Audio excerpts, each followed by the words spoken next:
Olá pessoal, bom dia. Continuando nossas conversas sobre aparelho digestório, sistema digestório, vamos falar um pouco da entrada da boca e das coisas que estão dentro da boca e, enfim, as condições anatômicas que nós temos nessa região e suas funções. A boca a gente divide basicamente entre vestíbulo e cavidade oral. O vestíbulo é aquilo que está entre os dentes e a bochecha e os lábios. Então, o espaço que está entre a bochecha, os lábios e o dente, nós chamamos de vestíbulo da boca. Atrás dos dentes, quer dizer, aquilo que está dos dentes para trás ou dos dentes para dentro, nós chamamos de cavidade oral.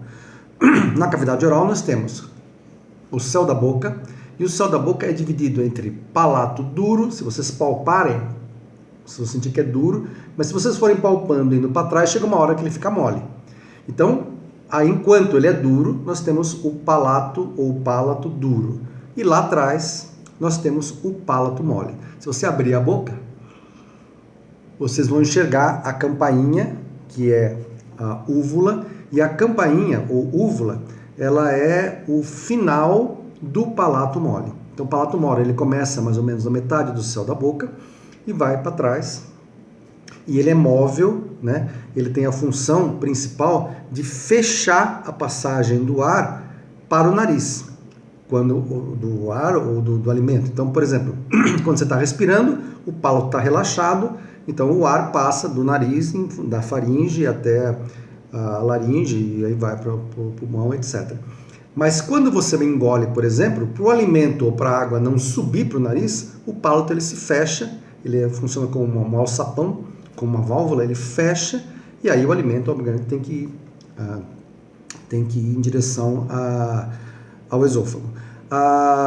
O palato, ele pode ter uma insuficiência, quer dizer, tem crianças que têm, por exemplo, uma fenda oculta, quer dizer, tem uma fenda, mas que não é visível, porque ela tem uma cobertura de mucosa.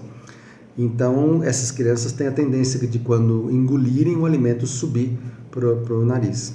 As crianças também, quando fazem a amidalectomia, quando tiram as amígdalas, durante um tempo elas ficam tendo esse refluxo do alimento ou do líquido para dentro do nariz, que depois acaba passando com o tempo, mas durante um tempo eles têm isso.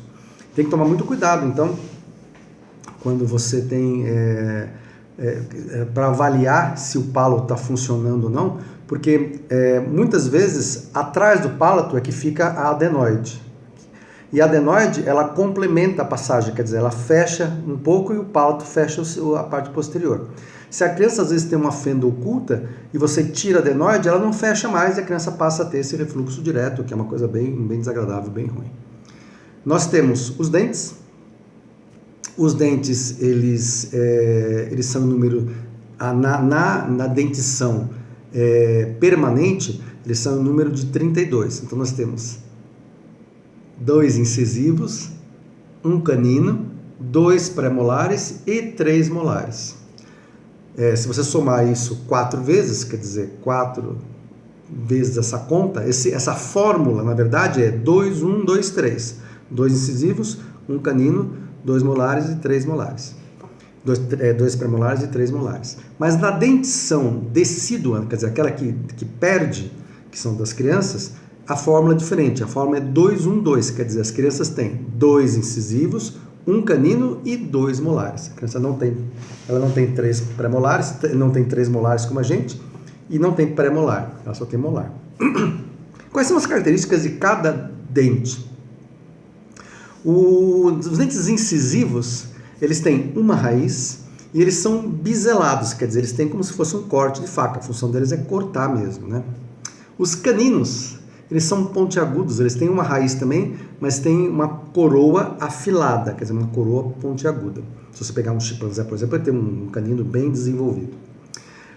Os pré-molares, eles têm também uma raiz só, mas eles têm a coroa com 2 bolinhas, com 2 cúspides.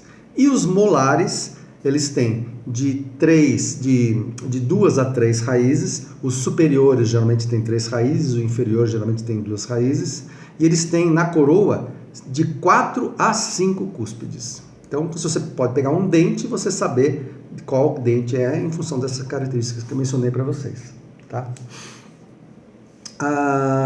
O que mais que eu ia falar? O palato, os dentes. Nós temos a gengiva, né?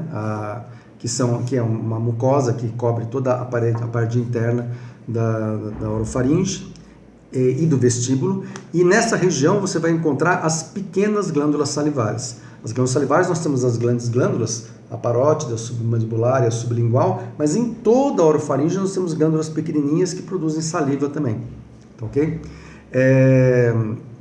Nós temos a língua, obviamente, vamos falar um pouquinho depois. E essas glândulas salivares, então, parótida, submandibular e sublingual, elas têm todas elas um caninho por onde sai a saliva.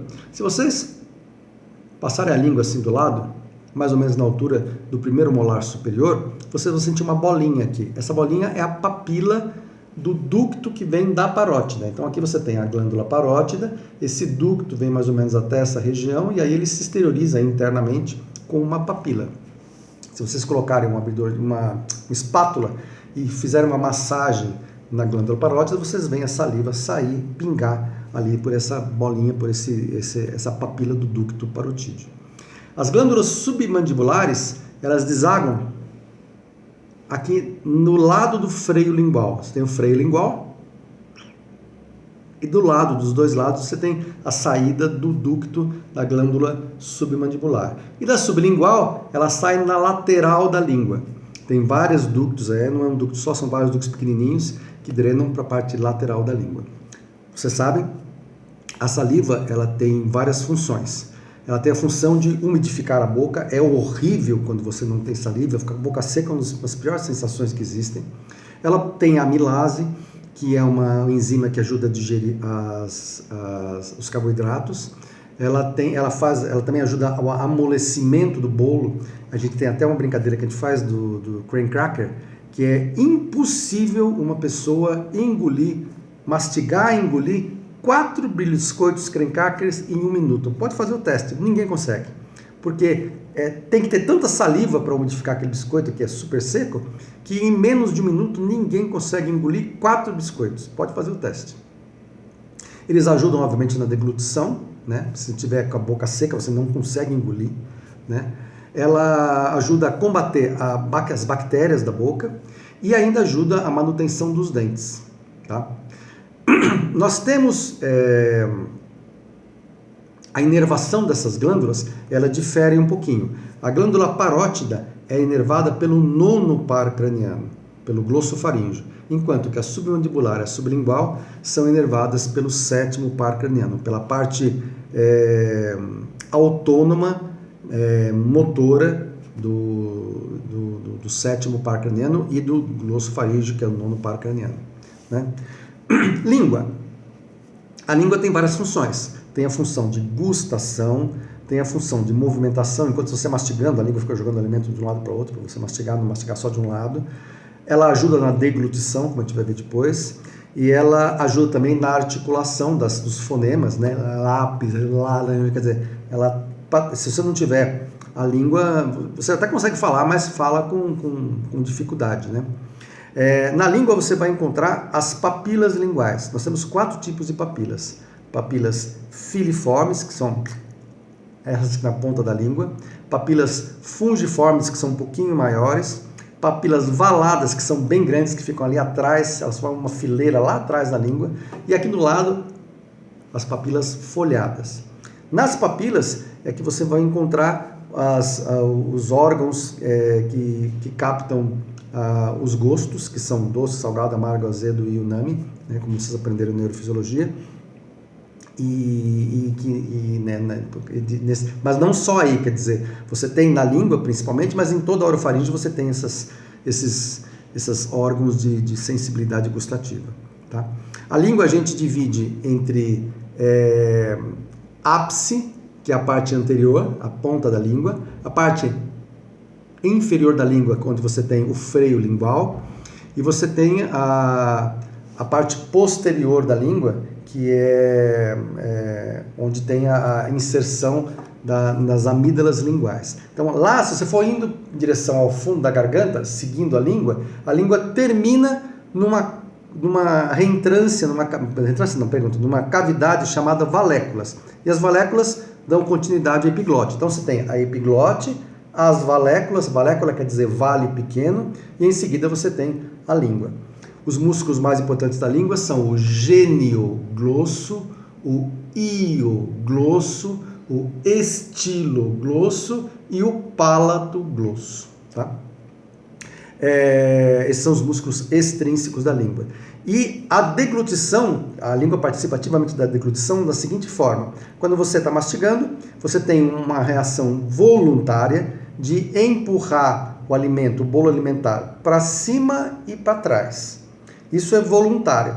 Quando o alimento chega lá atrás na faringe, aí entra um processo involuntário de contração dos músculos da faringe, que contrai, e aí você não consegue mais, nem que você queira pôr para frente, que não vai.